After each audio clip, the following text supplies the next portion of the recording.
Today's episode, all the different ones, but tax season is here, and that means that it's time to file your taxes. There's good news. If you're a W-2 employee, you can save half off your tax filing. All you have to do is call the Tax Defense Group before April 15, 2020, and mention that you saw this ad on UCast Studios. Millions of Americans will get money back after they file, and you can be one of them. Call the Tax Defense Group today at 800-850-7973. That number again is 800-850-7973, and you can visit them online at thetaxdefensegroup.com. Another sponsor for today's episode is Writer Junkie. Are you looking to make more money in 2020? One of the best ways to do that is by having a new resume that can help you get that dream job. Writer Junkie offers affordable, well-written resumes for the low cost of $145. They'll even throw in a cover letter for no additional charge. All you have to do is mention that you saw this ad on UCast Studios, and they'll get right to work. Call Writer Junkie today at 805-587-7966, and you can visit them online at writerjunkie.com.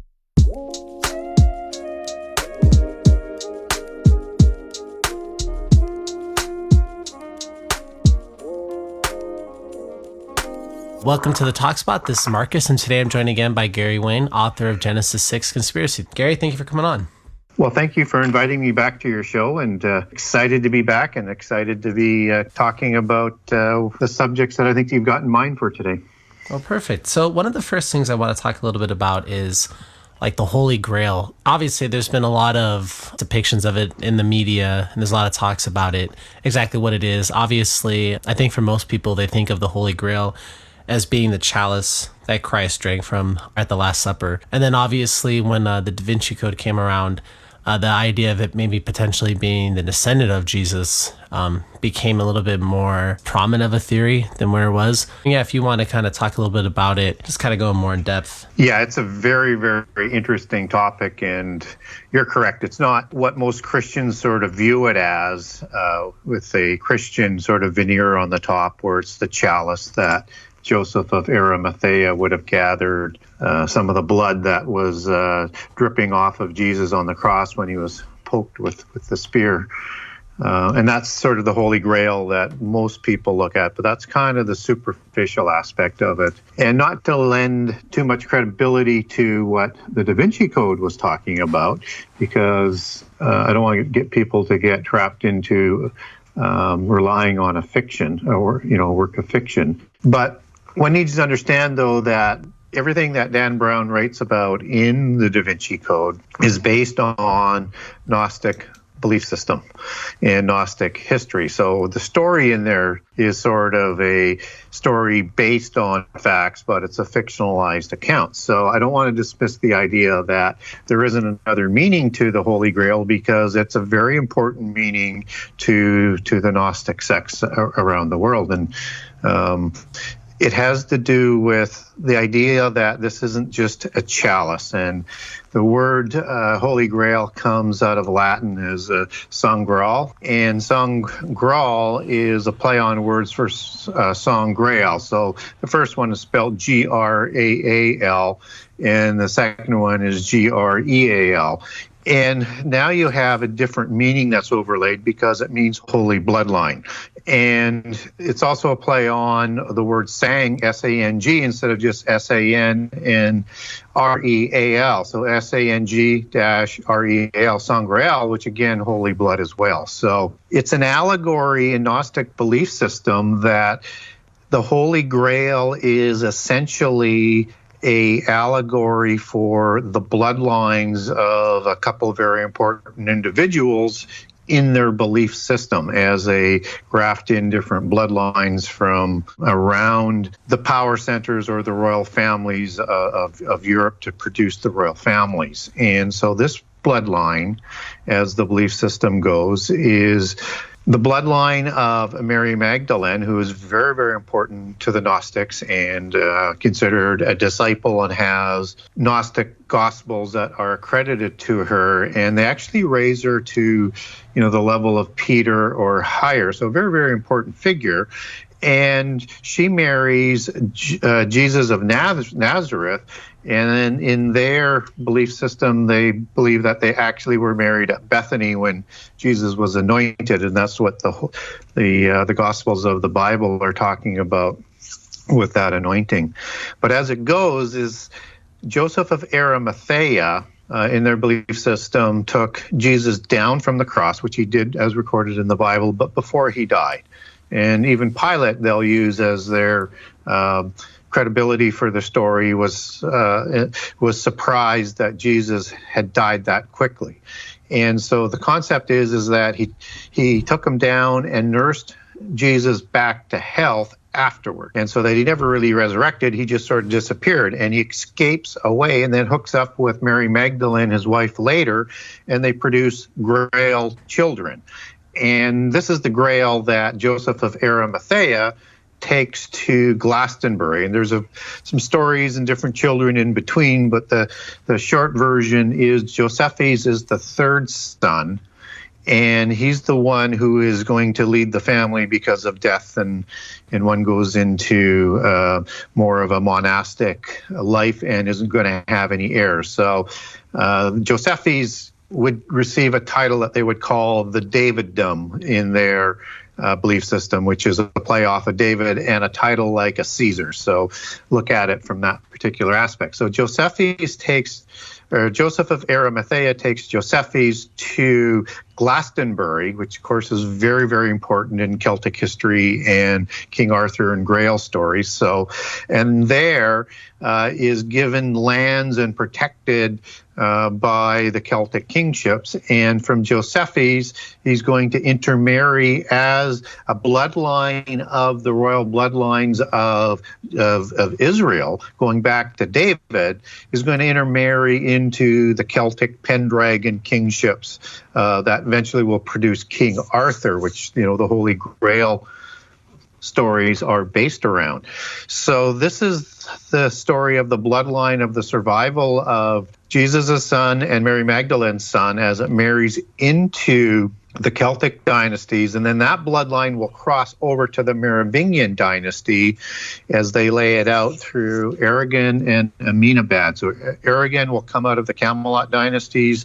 Amenabad is part of the Merovingian dynasties, and that's where you have a scioning of two great dynasties. So you have all the extraordinary bloodlines that go back to fallen angels and Nephilim on the Merovingian side now being intermarried into the bloodlines of the Merovingians, just as those bloodlines married into the bloodlines of the Celtic kingships who take their bloodlines back to the Tuatha De Danann, or the giants of the fairy people, and in that tradition, the Tuatha De Danann are the offspring of the fairies that come from other planets, aka fallen angels. So same basic story. So you have that imagery of fairies and dragons that are overlaid as part of understanding the bloodline and genealogies that are mixed into the Holy Grail story. So the Holy Grail is a symbol that sort of opens up this door into another room of doors that you can go down so many different channels.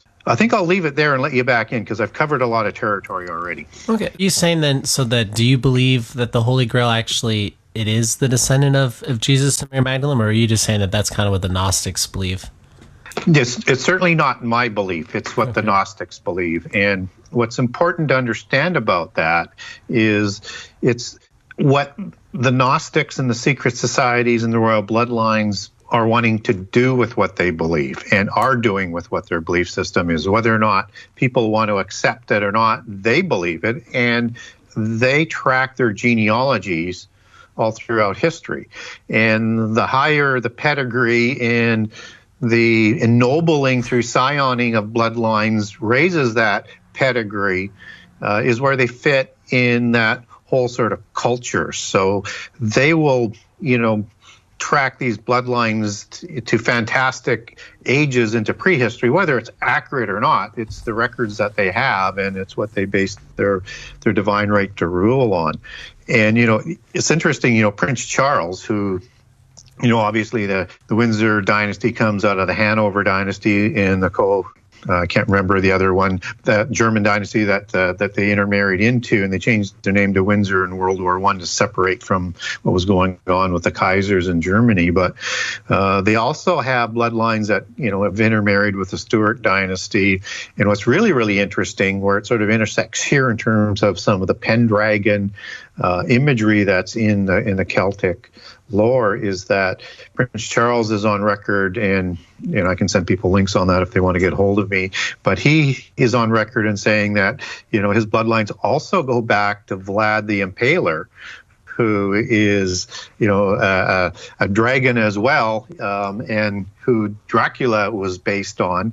And this is, not by coincidence. The allegories in terms of the bloodlines and their genealogies, they track. So Prince Charles says he has bloodlines descending from Dracul and Dracula. The A would be the son of a dragon, and both of them were part of the Ordo Draconis, Order of Kings on continental Europe. Then I would take at face value that at least they believe that, and they have records, whether or not they're legitimate records or not, that will verify that. So to the Gnostics, I guess the idea of there potentially being descendants of Jesus, I guess alive today, I mean, what significance do you think that has to them? Like, do they look at that as a positive or negative thing? Oh, they look at that as a very, very positive thing. So they don't look at Jesus as a son of God status. They look at Jesus as a prophet status, and he's a lot like Hermes or a Confucius or a Buddha or somebody like that, who's sent along the way to help humankind evolve into godhood, as the belief goes. So you'll hear the term Gnostic Christian, so they believe in Jesus, and he's a significant part of that Gnostic sect, but not as Christians would identify Jesus as the Word who came from God and went back to him.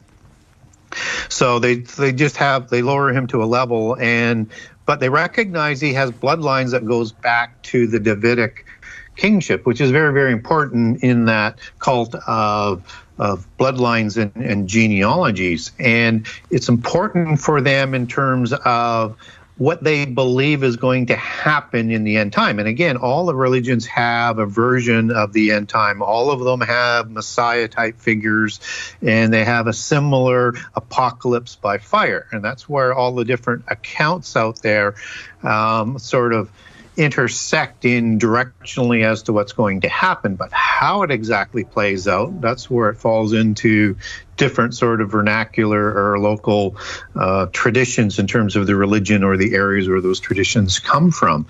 And so they're looking to present their Messiah figure in the end time. So they've already in their belief system, in the Gnostic belief system of the West, have degraded Jesus to prophet status. So he's not the Messiah. He's important, but he's just a prophet. And so with the signing of these bloodlines, they are wanting to present a pedigree of bloodlines as part of his credibility and resume to be the Messiah, which will include the bloodlines of Jesus and Mary Magdalene and the bloodlines back to certain giants and Nephilim and certain gods or angels. They also graft in the bloodline of King Saul. And King Saul, it was the first king before David, even though his monarchy didn't last all that long, and the Davidic monarchy replaced it. But King Saul has a royal bloodline, and they scion and graft those bloodlines in as well, and that's an important understanding in their belief system. So they track, again, according to their records, Mary Magdalene as being from a Benjamite, which King Saul was, and that she comes from that sort of royal descendancy with genealogies, and through Benjamites who were dispersed and went up the Danube and into the Rhine, and then intermarried with the Merovingian dynasty from that way. So they've got two different avenues where Benjamite bloodlines are being grafted in. So they've got both of the Israelite monarchies in there. And what's important about this is that Joshua, at the time of the covenant, he grants Jerusalem to the Benjamites as their inheritance forever. This becomes an important title. It's called the King of Jerusalem title. And we see that first surface in the sort of the modern era in 1118 on a small priory on a rock of Zion called the Abbey de Notre Dame. You have Baldwin, who's related to Godfrey de Bouillon, and is crowned in this temple as the first king of Jerusalem. after taking Jerusalem that the Crusaders do. And of course, this is the beginning of the creation of the Knights Templar, not from poor knights, but from royal bloodlines, understanding that Hugh de Payens, Anjou, and de Bouillon, the three sort of more important ones, take their bloodlines back to the Merovingians, the last survivor, which is Dagobert. A battle partner who's not listed in there is Henry de St. Clair, who takes his name with the settlement of the Treaty of the Norse taking Normandy in 911 with the St. Clair Treaty, as it's called. And this becomes the St. Clair transliteration of the families that migrate after William the Conqueror takes over Scotland, and you get the Rollo descendants moving into Scotland, into St. Clair's, and they're the ones who take in the Knights Templars fleeing a lot of the adepts and start a new organization called Freemasonry. Where I'm going with all of this is a title that now starts, the King of Jerusalem title now starts to move down through the ages with this bloodline of kings, because for the Antichrist, as a Christian would understand it, or the dragon Messiah figure, as they would call it, that they're going to present in the end time is going to be the King of Jerusalem, and he will receive that title officially as he's crowned in the temple in the end time, that Christians would understand as the abomination that takes place at the 3.5 point of the last 7 years. And so they're going to claim back their title, and Antichrist is actually going to rule from Jerusalem as opposed to Rome, because he's going to destroy Babylon City immediately after being crowned, or very shortly thereafter. So if you follow that King of Jerusalem title, it goes down through the areas of Lorraine, and you get the double cross of Lorraine that's expressing that imagery as two different bloodlines. And that's where the Anjou of the north and the de Payens and the de Bouillon families reigned over, was in the Anjou region. And as the Lorraine dynasty bloodlines intermarry into the Habsburgs, that title follows. So you have the Habsburg-Lorraine dynasty that has it. The title is currently held by King Philippe of Spain, son of Juan Carlos of the Bourbon bloodline, who received that King of Jerusalem title through intermarriage and inheritance from the Habsburg-Lorraine title. So you can see that title coming down through history, and I would watch for that title as an indication as to not necessarily who Antichrist is, but of the power and the influence and what they're trying to set up for the end time with those bloodlines, and declaring their divine right to rule out of Jerusalem, and declaring their divine right to Jerusalem as an inheritance. So then, do you believe then that the person that will claim to be Antichrist, you think it's possible they might claim some kind of lineage from Christ to Mary Magdalene? Oh, they will. They definitely will. And for them to make this happen, you have to understand that Christianity is a significant opposition to what they're trying to bring about. So they have to degrade Christianity to a point where they can rebuild it from its ashes of destruction, but they don't want to totally destroy it, because they want to fold all of the religions in under the universal religion of the end time. So that's why we have in Revelations, you have a description, a very odd description, unless you understand sort of the language of what's going on there, where you have a lamb that has two horns that speaks like a dragon, and this is the false religion. So this is the religion that is going to be sponsoring Antichrist. So what they're trying to set up here is the ability to bring out evidence through these genealogies and historical documents and whatever else that they bring out to say that Jesus didn't die on the cross. Because as Paul said, if Jesus didn't die on the cross and was not resurrected 3 days later, Christianity falls, because it stands on a single doctrine that is in fact true. So if you pull the carpet out and prove, at least with whatever evidence that they're going to throw out, I think it'll be falsified evidence from my perspective. But nonetheless, their plan is to do exactly that, and to bring down Christianity and then fold it into the Gnostic cosmology of trying to unite all of the original religions from around the world as a building block to bring about their Antichrist figure. So the universal church comes first, then comes the world government, and then comes Antichrist. Now, Antichrist will be the one who's kind of unknown at a certain point in time, and he's going to be part of negotiating the covenant that starts the last 7 years that brings about the new world order of the 10 groups of nations or empires of world government. But understand the order that they're getting this in, and then Antichrist rises to power through the first 3.5 years and then is crowned at the 3.5-year point of the last 7 years. So yes, it's very, very important that they do this so that they can say that their Antichrist is the true Messiah, and do it before Jesus actually comes back so that they can complete their deception. So I guess kind of changing subjects a little bit, I want to talk to you about like one of the chapters in your book about the kings of Camelot. And if you wouldn't mind maybe talking a little bit about what Camelot is or what it was, and maybe a little bit of what it stands for, because I think for a lot of people, they're familiar with Camelot from the King Arthur tale, or maybe from a more modern, I mean, if someone's really into history, they might have heard it said before, related to the John Kennedy presidential administration, and they called it, it's Camelot. But yeah, if you wouldn't mind maybe, talking a little bit about who the kings of Camelot were and kind of, what the symbolism of Camelot itself actually means. Sure. So the Celtic kingdoms out of the Wales area were offshoot of the Tuatha De Danann. So King Arthur, for example, or Uther Pendragon, take their genealogies back to the giants of Ireland, the Tuatha De Danann. And these are the Celtic Pendragons that are ruling when Joseph of Arimathea takes Josephus over to Glastonbury. And these are the dynasties that eventually produce the Camelot kingships and dynasties. And so Camelot is this sort of idealistic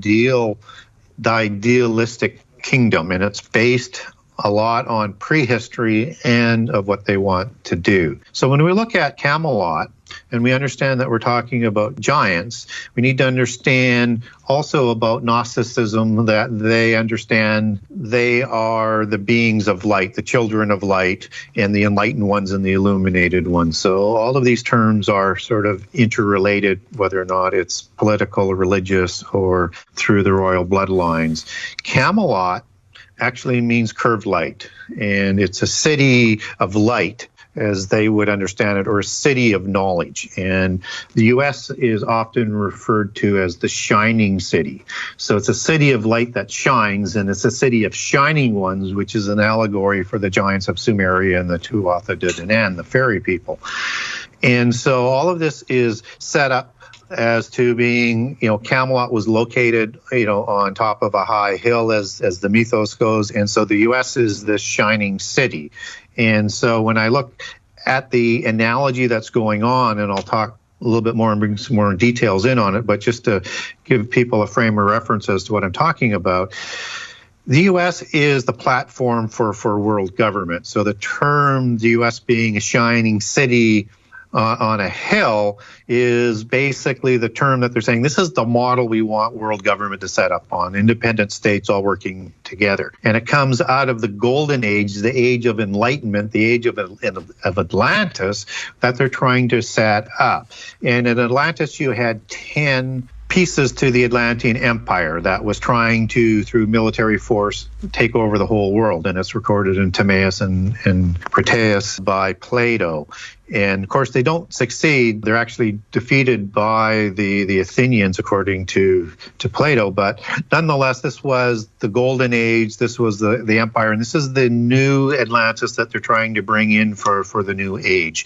And so when people hear the shining city on a hill reference, they should raise a little bit of a red flag as to what are these guys really talking about.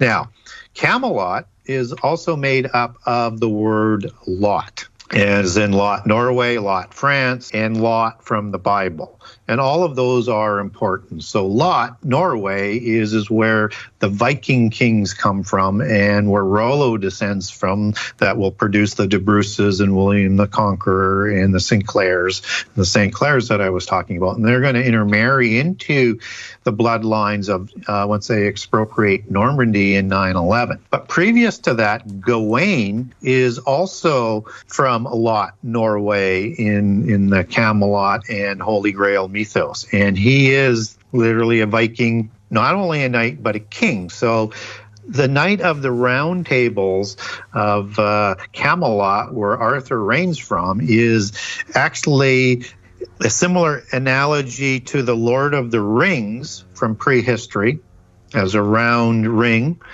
and or the ring lords of the Anunnaki, where kingship was issued out of Nippur, and they operated in a ring or a table of rulers that were operating in the Sumerian mythology of reigning the entire world, at least from that civilization's perspective. And so you have this imagery that's overlaid, and this is the same number of kings as I mentioned earlier, and I'll just throw it in now because I don't think I connected it to the end time, is when we talk about the 10 nations of Atlantis, this is the same allegorical or prehistory that they're overlaying it, that's interconnected with the Sumerian kings, and that number was 10 empires. And in Daniel and in Revelations, you're going to have this world empire sponsored by Babylon. The religion is going to be made up of 10 kings of these 10 groups of nations, trading blocks, spheres of influence, whatever you want to call them. So you have these genealogies that are connected in, and all the knights of the Round Table are kings. They're not just knights. So they're kings of various kingdoms of around Wales, and which will also include, obviously, their partnership with the Vikings out of Norway. And that's why William the Conqueror is going to take the kingdom of England back for the Normans, because the Saxons are the ones who are going to overthrow the Camelot dynasties and King Arthur. So again, a little bit interesting point in terms of how prehistory sort of overlaps on some of these genealogies. Now, Lot in France is the epicenter of the Gnostics and the Templars, and the origination area of the Da Vinci Code, and I won't go into all the details of that. So, but understand there's a connection there as well with that name. But the most important one for me is Lot out of Sodom and Gomorrah. And Sodom and Gomorrah and the cities of the plain in the Bible, from a Christian perspective, they're considered cities of evil, corruption, sexual misappropriation, depending on which one you want to overlay on it. You can overlay several of those sexual crimes, including the crimes of angels, where Sodom is considered to be, by the Gnostics, the second incursion of the recreation for giants by angels after the flood. And Gomorrah, according to the Book of the Invisible Spirit and the Tablets of Seth, was where the giants were created before the flood. And so they look at Sodom as not cities of evil, but of cities of light, cities of learning that were overthrown, just as the world was overthrown, and an age of enlightenment by the evil god of the Bible. So they have that complete Camelot dynasty that is being reflected with its history encoded into the name for people who are in the Gnostic belief system at the adept level to understand the full meanings of the narrative. Now, in the Camelot dynasties, you have at sort of the pinnacle of the Grail stories that are, of course, sponsored and published through the money and the influence of the Knights Templar. Again, not a coincidence, but they're actually overlaying and putting their imagery of the knights back onto the Knights of the Round Table as a Templar type of imagery. So you can see the influence of the Templars in terms of how that literature is being formulated. And you have Guinevere and King Arthur as being the king and the queen. Guinevere is, a name that's related from the fairy or the matriarchal bloodline back to the Tuatha De Danann. And Of course, King Arthur is a Pendragon, which is the patriarchal part of the bloodline. So fairy, matriarchal, dragon, patriarchal. And all of this is encoded into the imagery of Camelot and the King Arthur tales. In one of the chapters in your book, you wrote something about the Trojans and kind of, I guess, a little bit of what ended up happening to them. If you wouldn't mind maybe kind of expanding about the Trojans, and because I mean, I know for a long time there was, I guess, an assumption within academia that Troy actually never existed and that was all just a myth. And then I know that sometime over the last, 5 or 10 years, there's been actual archaeological finds of the city of Troy, and kind of bringing, I guess, kind of a fresh take to the idea that maybe it was potentially not just a myth. Maybe if you wouldn't mind talking a little bit about the Trojans and how they kind of connect to all of this.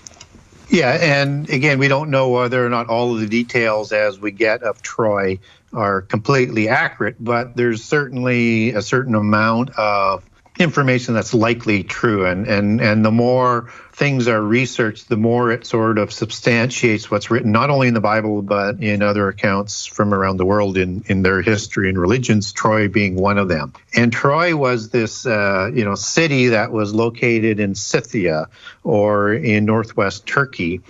And we're, at odds with the Greeks and the Greek giants. And also the Troy's area and Scythia area was known to be home of giants as well. Again, all the kingships in prehistory, both before and after the flood, were sponsored by giants, as the genealogies go, that produced all of the royal bloodlines that have descended down through history.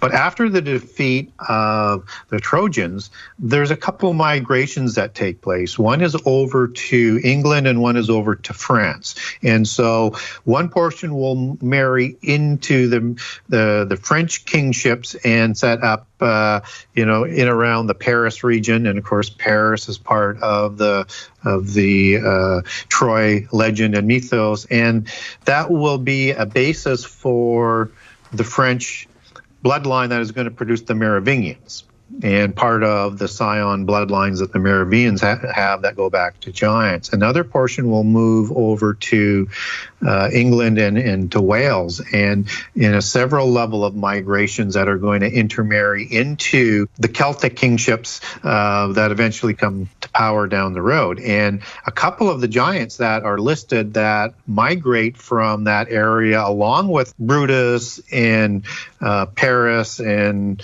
all the other giants listed in, if you understand those as being giants, which I think they were, as migrating out and setting up more dynasties into the new lands that they moved, were Albion, which is a giant in England, and Magog and Gog. And of course, Magog and Gog we get from the Bible as well, where the descendants of Japheth move into the same area of Troy after the flood. And I think they actually take on the names of giants. And in Greek mythology, Iapetus, who I think a lot of the legends about Iapetus are conflated with Poseidon, and Poseidon is the father of Atlantis, who produces the 10 Nephilim kings through Clymene or Cleito, depending on whether or not you're reading the Iapetus version or the Poseidon version. But they also have the offspring of, and also Monmouth also links these giants back to Poseidon as opposed to Iapetus. So you get a couple different versions coming down through history. But Albion, Magog, and Gog were giants from the Celtic area of Turkey that migrated over to England. And even today you have Gog and Magog protecting London, just as London is connected back into Trojan history as well, in terms of where the name comes from.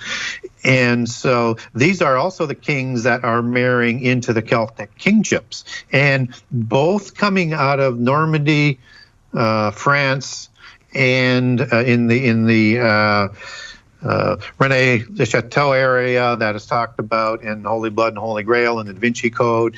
And in the Welsh kingdoms, they have this one word allegory that goes back to Albion, which is the Albigens, or the bloodline of Albion, where a specific branch of them is actually taken back to Albion as the giant that is fundamentally producing that bloodline, just to underline what we're talking about in terms of how they like to track their genealogies. Because when did the Trojan War? When was that speculated to have happened? Was that like I'm not really sure of the timeline. Was that supposed to be like a couple thousand BC or? Well, there's two versions of it. One is that by secular history, they're saying somewhere from 1000 to 1500 BC, if it took place. I think it predates that. I would say I would give it two versions. One could be that it is actually before the flood, because you're getting giants that typically seem to have a connection after the flood from before the flood. But if giants survive the flood as opposed to a recreation, then it could have happened, shortly after the flood. But I would date it further back into history than from 1500. I would say, within a few hundred years or so after the flood. Depending on whether or not you're using secular chronology on that, that would be, 2800, maybe 2600 BC, or in biblical chronology, that would be more like, 2000 BC. And of course, also in the same sort of time frame that maybe, and a little bit after perhaps of when Gilgamesh would have lived. So again, depending on how you want to date that chronology. And then Troy, I guess for the findings of it, it's been kind of like it wasn't in the Mediterranean, right? Kind of near Greece, or in Turkey is where at least where I can't remember the name of the archaeologist who said he discovered it in the late 1800s, but it's in the Turkey region. But that was heavily dominated by the Greeks as well for a long period of time. So it sort of gets conflated into Greek history and mythology. Yeah, that's true. And Turkey for a long time had actually ruled Greece. There's probably I guess the two peoples past have intersected a lot. I wanted to talk about one more major topic, and that was in chapter 60. You wrote about the invisible college, and I wonder if you wouldn't mind maybe talking about that a little bit, and also I guess kind of where did we even get the creation of colleges? Was there something unique about their formations in the past? I think a lot of people don't really necessarily understand the formation of especially like higher learning and kind of like a little bit of the history. So maybe if you wouldn't mind kind of talking about that a little bit. Yeah, and the Invisible College is a very interesting name. And again, everything within the occult history has allegories and history connected to it. And if people aren't familiar with the Invisible College, it's the other name that is applied to the Royal College of England. And the Royal College of England is accredited as being the first modern organization that is going to promote science and education outside of Roman Catholic influence. And it comes into being in 1660 in an official charter by King Charles Stuart in 1662. And it is created by Rosicrucians and Freemasons. So it's created not necessarily by the people that you would want to have it created as being sort of this objective sort of organization, at least from my perspective. But they're doing it, and they call themselves the last of the sorcerers and the first of the scientists. And it's something that is set up so that they get control of the sciences and development and education outside the Catholic Church. And they're going to use the Jesuits that they've set up earlier to do the same types of things within the Roman Church, and I'll come back with some of those connections in a few minutes. And so the Royal Society is the organization that all education systems and scientists report to even to this day. So they're the parent organization in the West. And originally, the Catholic Church is going to put up with this because they're not attacking the church directly, but by the 1800s, they're now moving forward heavily on the evolutionary theory, and all war breaks out between those two again. But understand, this is designed to do what the people behind the curtain, the former wizards or the former sorcerers who are pulling the strings here, they're trying to lead people away from God, to degrade God, not give God credit for anything, and to build things in the honor of the pantheon, just as the liberal sciences come out of prehistory. And so anything that is going to lead people away from God is their primary goal. And so as we look at how this invisible name comes about through the Rosicrucian societies and the Freemasons, this is a name that goes back to the original founders of the number 33 original founders that are called the Invisible Ones. And most people think that the Rosicrucians start, again in the 1500s, and some make them it a little bit later, and they're not all that high up in the hierarchy, but these are made up of the royal families who had the Templars set up. And after the Templars are destroyed in 1307, they need to reconstruct all the different organizations, but they're going to do it in not a centralized version as the Templars were, but they're going to set up Rosicrucians, which are the first ones. They're going to set up the Freemasons with the Sinclairs, and they're going to set up the Royal Society. They're going to set up the Jesuits. They're going to set up the Rothschilds banking, and on and on and on, the Illuminati. But before all of this happens, you have the Rosicrucians, who are set up first and are still a part of the pureblood orders with the 33. And so 33 of these individuals in 1317 are going to meet with the Pope, and they're going to try and create a peace treaty and reestablish the Templars inside the Roman Catholic Church again. And the Roman Catholic Pope says, no, we're not going to quite do it the same way. We're going to let you do that. We're going to reestablish the Templars, but we're going to have all the members. We're going to use your organizational structure with the 33 that you have, but as leading it, but we're going to replace it with our own people. And of course, the Rosicrucians, the bloodlines, they say, no, we're not going to do that, and we leave. And they call themselves originally the Invisible Ones. And these are the ones that are, set up the Rosicrucian Society. And then they need to replace the Templars within the church to do the same thing that the Royal Society is doing within the church, get control of the education, control of educating not only the priests, but all the people who are going to go to Catholic schools, get control of the banking, and they are going to be set up as what they would call themselves as the new Templars when they get set up. But how it gets set up first is that you have Ignatius of Loyola, who's going to start the Jesuit Society in the 1520s, and then he's going to be sponsored in the 1530s by a fellow by the name of Borgia, which is the same name and a descendant of the black nobility of the papacy and bloodlines out of Italy, of other popes named Borgia. And he is the Grand Master of the Contessa Order in Spain, whereby that order was set up in 1307 by the King of Spain to make sure that they control all the assets of the fallen Templars. And so this is the organization that is going to sponsor Ignatius of Loyola.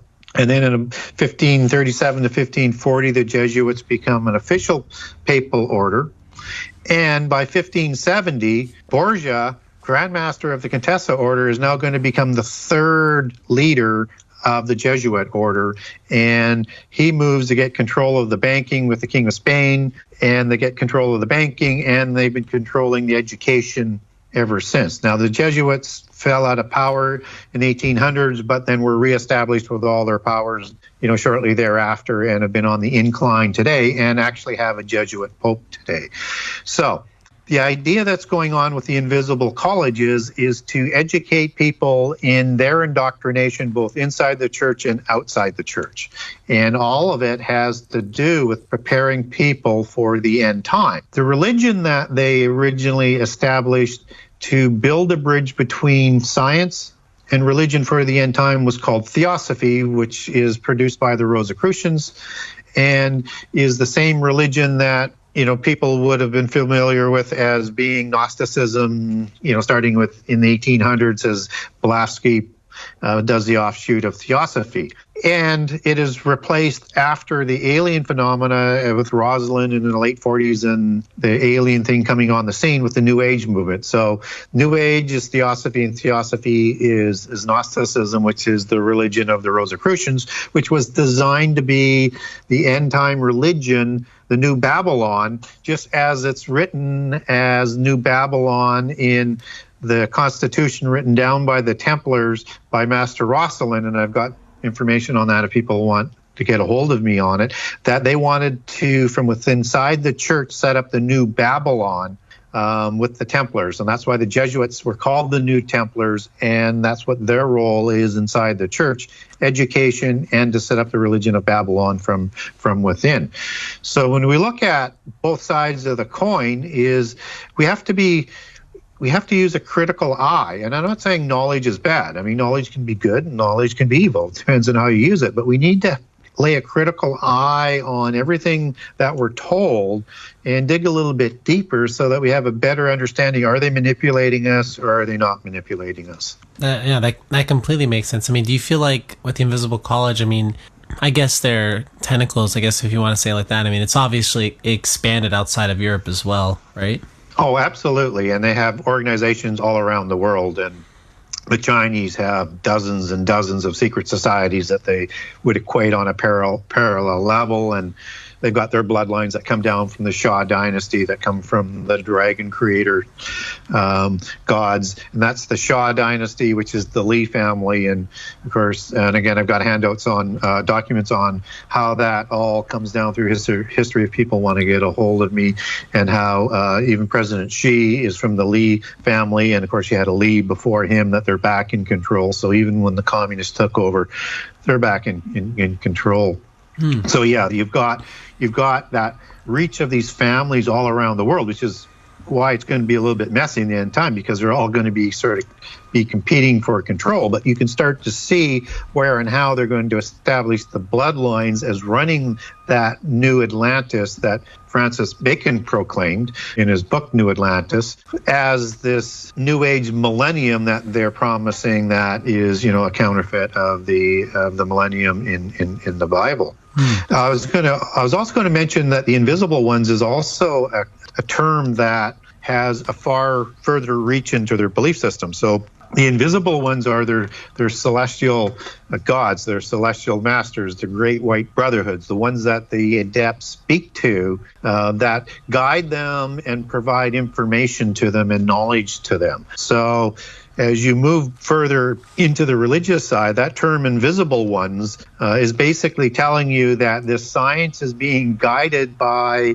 fallen angels. And what's all interesting about that is where the seven sciences are created before the flood in their belief system from the descendants of Cain, Enoch in particular, who divides it into the seven liberal sciences. That knowledge intermarries or weds or joins with the knowledge from the gods or the fallen angels.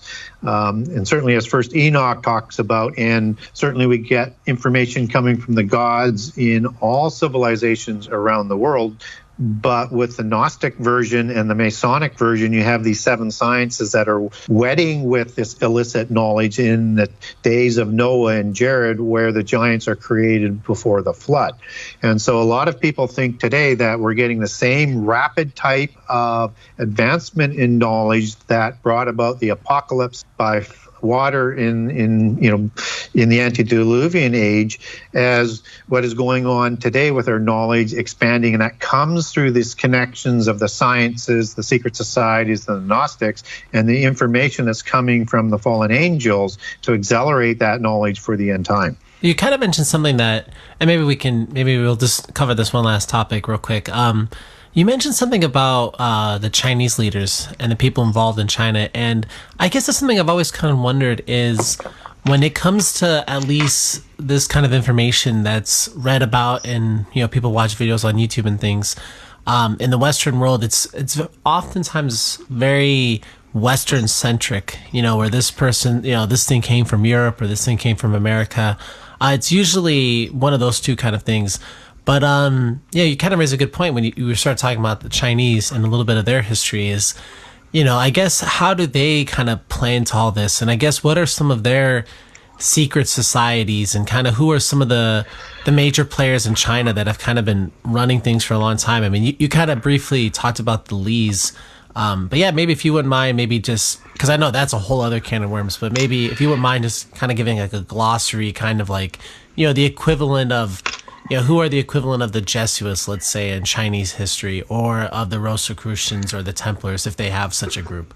Oh, yeah, that's a good question and kind of a big subject. So I'll try not to get people confused here. So when we look at Chinese religious system, you have the ancient religion of Taoism. That's with a D, and it would be pronounced as a T today and replaced by a later version that is called Taoism, and that, of course, that religion comes out of Buddhism as it moves east, and the Hindu religion as it's established in India. And of course, I also show in the book where that actually tracks back to the religions of Babel and how it expands after the flood. So you have that ancient religion that I was talking about that they're trying to unite. And so when we look at some of the different organizations that are over there and understand the Rockefellers, and they meet with these people all of the time. So, or not all of the time, but regularly to track what each other is doing and planning for the future. So I don't know whether some of the people will be familiar with some of these names, like you have like the Wuzhou Society, which comes from the Chinese word Wu, meaning five, or meaning ancestors, and that's the society of five ancestors, and that goes back to their dragon kings and dragon founders. You also have societies that, and I should also mention that these societies are all run by the Li families, and just as the triads are part of that. But I'm just trying to skim through my mind here to see whether I can come up with enough names that'll make some sense. But certainly the Wuzhou comes to mind immediately. You also have the Hung Society and the White Lotus Society, and those were, the Lotus Society was amalgamated itself into the Hung Society, and that which in turn produced the Triad Society, which is the Three United Society. And understand that triads are an offshoot of the secret societies that come out of China and also run by the Li family. So you also have societies like the Red Dragon Society. There are others. I just can't remember all the different ones, but they're all working for the royal families to control the Chinese society. They're on equal to the societies in the West, and particularly regard to the Wuzhou Society. They're well known and known as an equal society to the Masonic organizations in the West. Okay. Yeah, maybe next time we talk, maybe we could talk a little bit about, I guess, the other parts of the world and kind of maybe, some of their groups and who are, some of their equivalents and kind of, who's who. Because, I definitely feel like from the Western world perspective, there's definitely... Some of the other names would be like Red Spear Society, as that one comes back to me. Oh, okay. There's another one called the Green Gang Secret Society. Mao was in the Ko'ino-Wi Secret Society that was working to create the revolution. So there's a lot of it. So again, you have to understand China is has a lot of population, so it has a lot of societies. But let's definitely next time we talk, maybe we can talk a little bit about that. And because like I said, I think that's something from at least an American standpoint. All right, my friends. All right. I want to welcome my Facebook group. I want to welcome everybody that's commented in the comment box and who's viewing. All right, my friends. Check this out. Let me turn off my phone for a second here. I hope. All right, we're live, my friends. We're live. This is a live audio show. So please comment in the comment box. I want to welcome, new people that are commenting in the comment box, like 33 The Branch. I want to thank you for commenting in the comment box, and you're more than welcome to share your view here. My friends, we all have different views. This is what makes us different, having different views, So please feel free to comment in the comment box. All right. I ain't here to pick on nobody. This is our show. It's all about us, my friends. Because when one or more gather, he's in the midst. My friends, this is how information gets revealed when one or more gather, right? Right now we're fellowshipping in Yahweh's name, right? And things are going to be revealed to us as we more and more go along our journey. All right. I want to. Oh, you're more than welcome. See how 33, the branch, just commented, and I'm able to interact with him.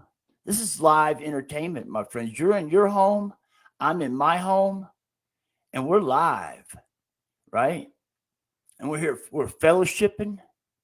We're talking, and we're figuring these lies out because we've been lied to. And lie number one was to hide the Creator's name, Yahweh. See, my friends, they could not have the masses praying in Yahweh's name. This is why they removed it in 1611. Yes. King James, we all know rewrote the Bible in 1611. But did you know about Bacon? Bacon helped King James. They were both Freemasons, right? They rewrote the Bible, took out Yahweh, and added God and Lord. God and Lord is a title, not a name. See, my friends, Yeshua was Hebrew, right? The first known language to mankind was Hebrew, Aramaic. This is what I do. I take the King James Bible back to Hebrew, and I have learned so much. Gary has taught me so much. Gary will be on our show. Gary comes to our show monthly. He'll be on our show the 19th of this month, and every month on the 19th, Gary comes to our show. I worked really hard to get Gary to come to our show monthly because we want you, the audience, to interact with us. And what do I mean by that is commenting in the comment box and asking Gary tough questions, right? And because Gary can field the questions, trust me. And I know you guys out there got some really, really good questions for Gary Wayne. So please subscribe, like, do all the whistles and bells. Most of all,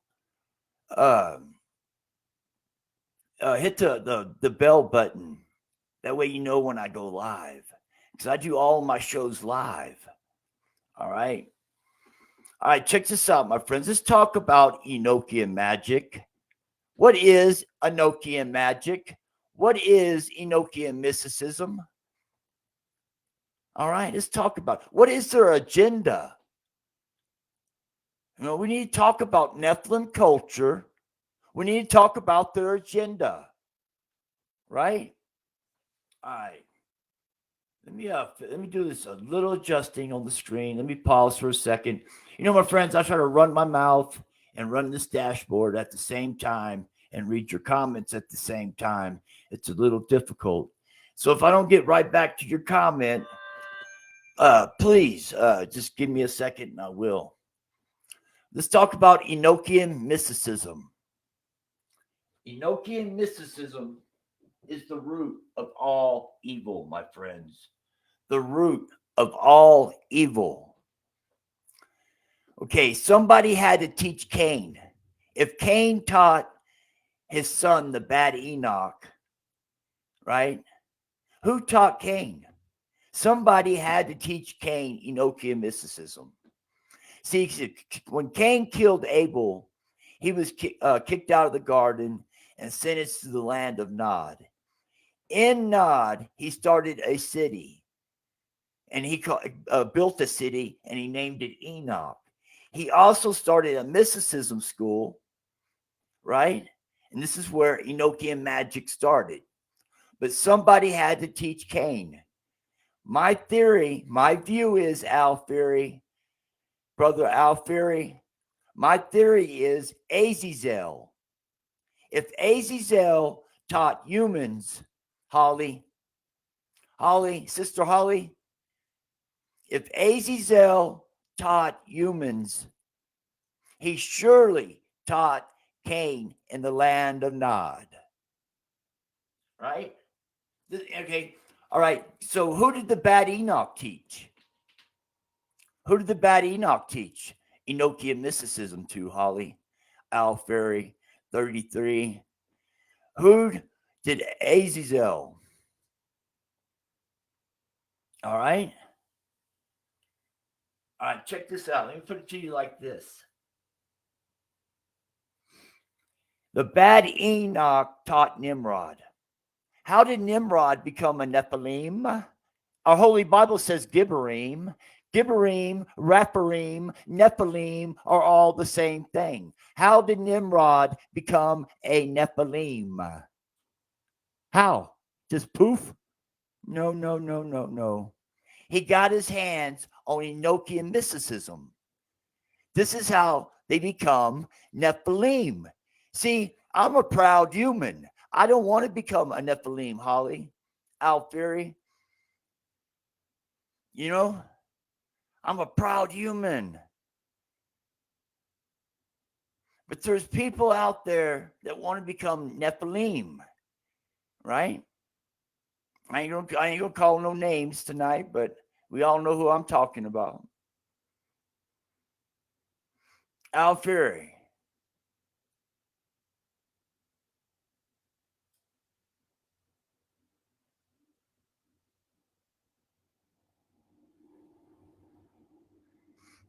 All right, guys. Check this out. I'm gonna throw this at you. I'm gonna run it down back, do a little recap, and check this out.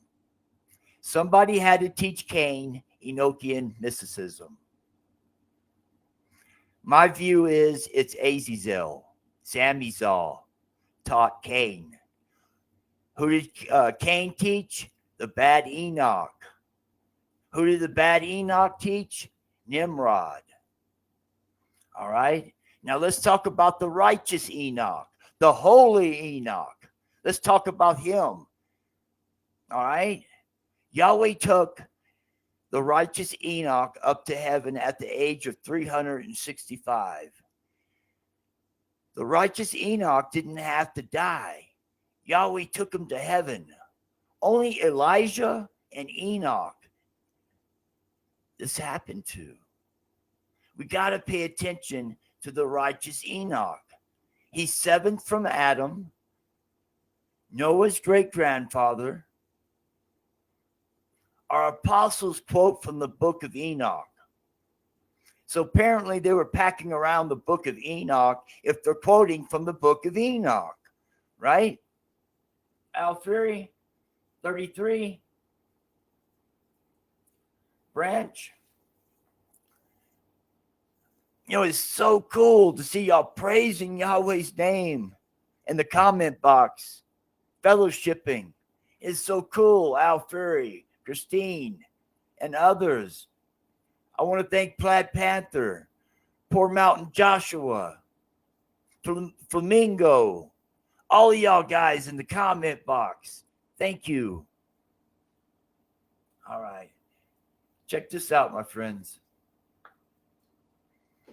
Check this out. This is my view. Y'all all know. Let me throw up a pic real quick. That way everybody can see what I'm talking about. I got some pictures, and I like to throw them up on screen. So let me pause for a moment.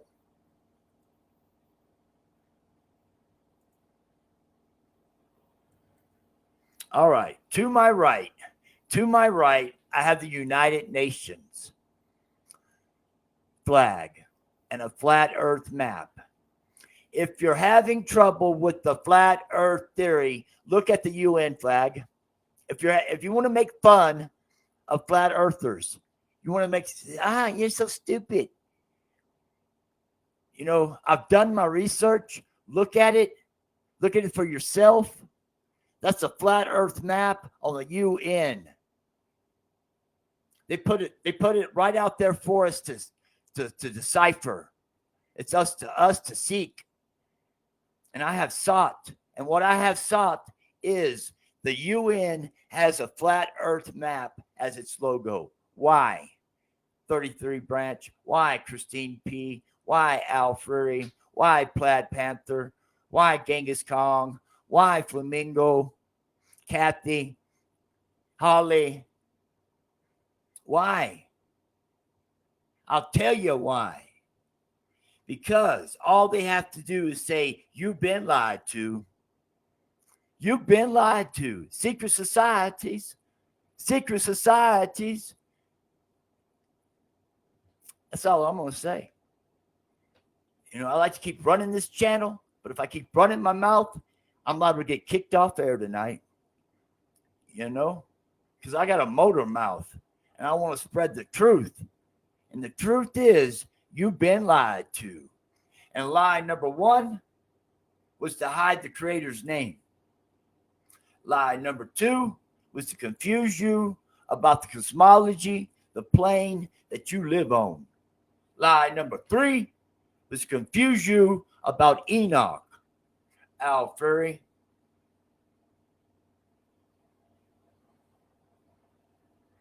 All right, let me share you. Would you like me to share something out of the Book of Enoch? Hey, before I share out of the Book of Enoch, I want to show y'all something. Gary sent me this. Gary Wayne sent me this in the mail. Right? I don't know if you're going to be able to see it because of the glare. Let me. Well, anyways, Gary sent me this book, right? And friends, if y'all don't have Gary Wayne's book, go out and get Gary Wayne's book. That's what sent me on my path. It changed my life. Gary Wayne's book did. And it'll change yours too.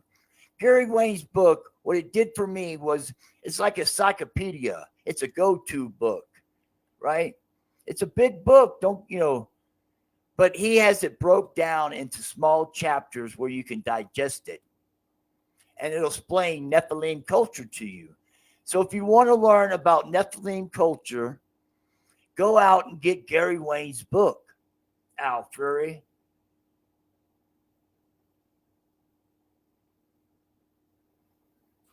Yes.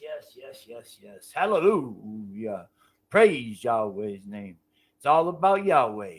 It ain't about me. It's all about Yahweh. Hallelujah. Praise Yahweh's name. Thank you all for commenting in the comment box tonight, because you guys that comment, you're the guys that make this show. Genghis Khan.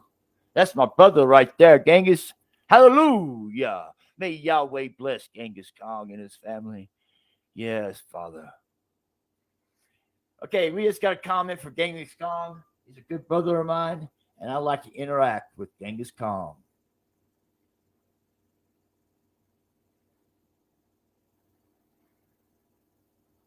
Yeah, I mean, Nephilim culture, Gary Wayne, y'all already know, can lay it out there for you. Right? Ain't that right, Sister Christine?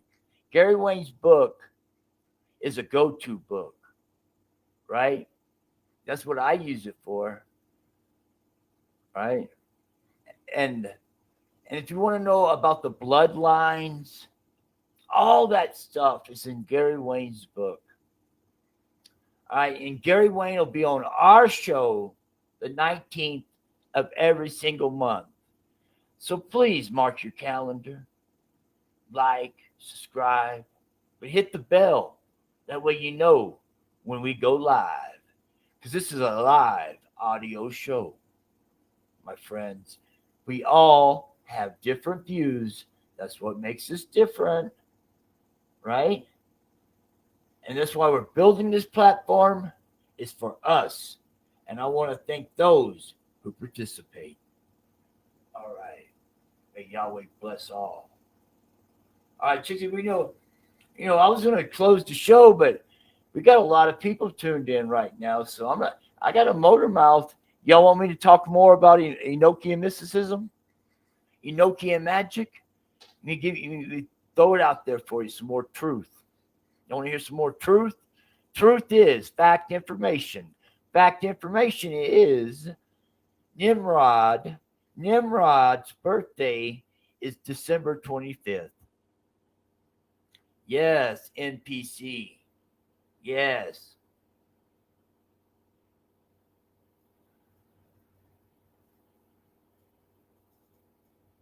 What we got going on in the comment box here?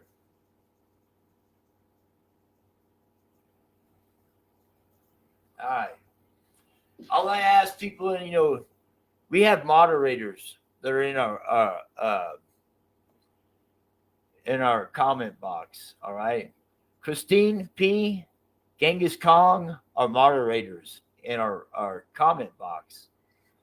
Because a lot of times I'm running my mouth and I can't pay attention to the comment box, right? So that's why we have moderators to help me. And they won't have a problem of putting anybody off out of kicking you off the comment box for me, is what I'm getting at. All right. All right, my friends. We just had a comment from Al Ferry, and I like to pop it up on screen. Al had a lot of good comments tonight. He had a lot of good information to share tonight. And I want to thank Al Ferry for sharing his information tonight in the comment box.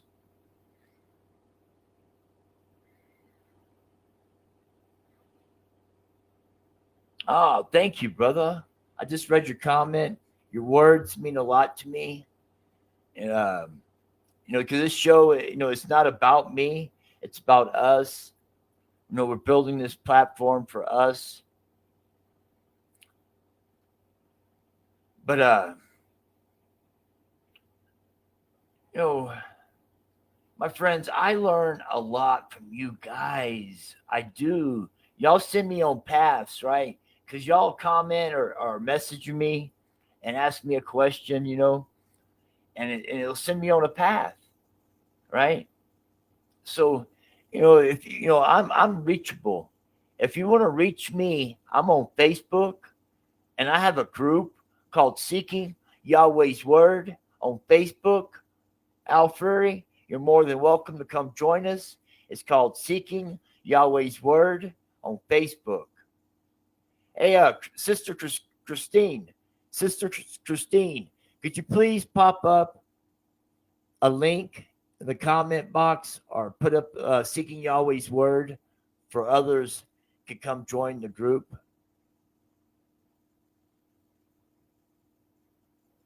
All right.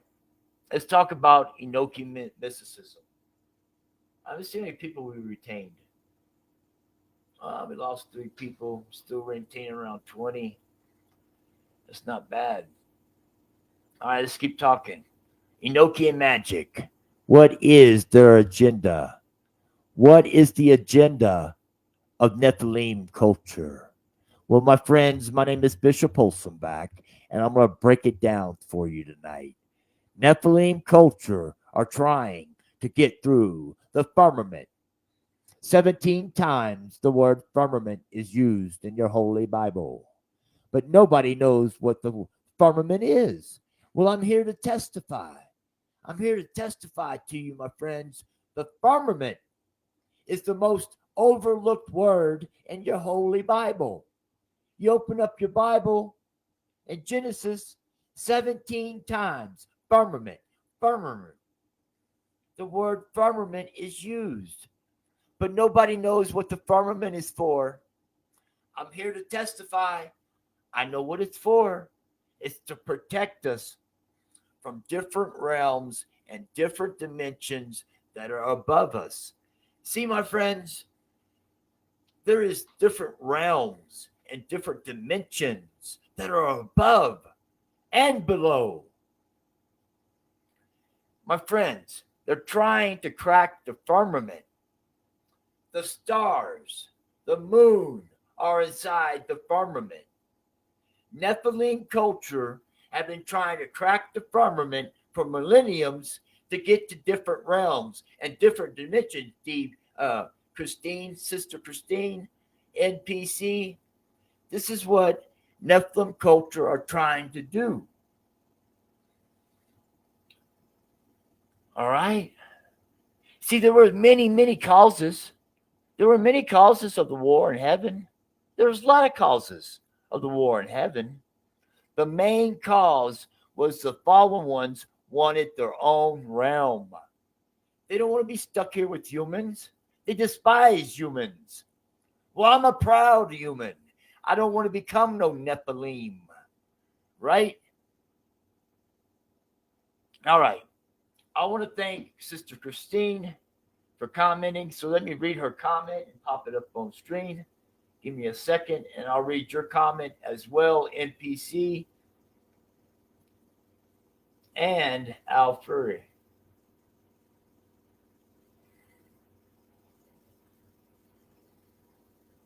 Okay, just had a comment.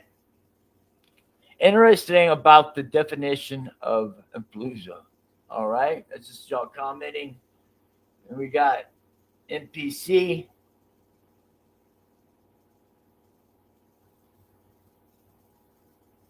Oh, that's cool right there. I don't know if y'all can NPC just commented. Revelation 6:13 mentions the stars falling. Also, heavens are drawn up like a scroll. Yes, NPC, that's what scripture says. But it also says the stars are angels and they will fall.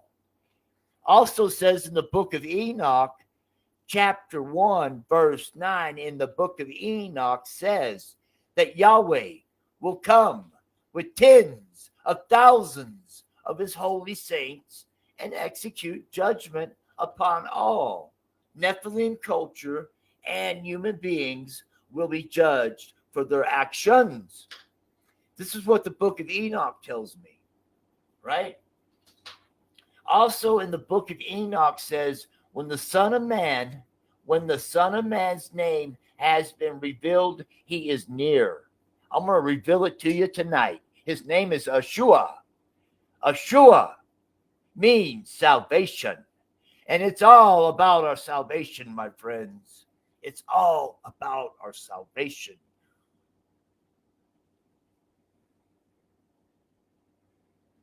All right, check this out, my friends. My name is Bishop Holsonback. This is my YouTube channel and my Facebook group. My friends, you heard me talk about my Facebook group. We got over 25,000 people in our Facebook group. So please come join me on Facebook. All right? We got like-minded people. All right, my friends. My name is Bishop Holsonback.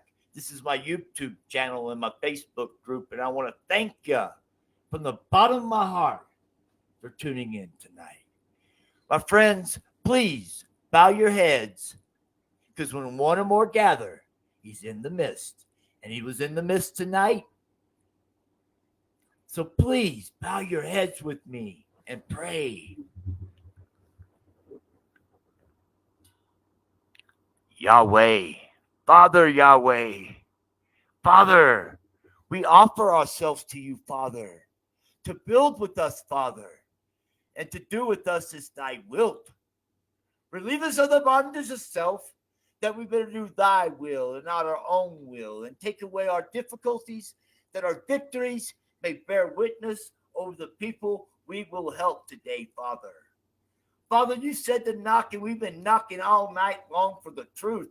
And we are so thankful, Father, that you revealed this truth to us in a magnificent way, Father. Hallelujah. Praise Yahweh's name. Father, there's people out here that just heard your name for the first time tonight. Your name.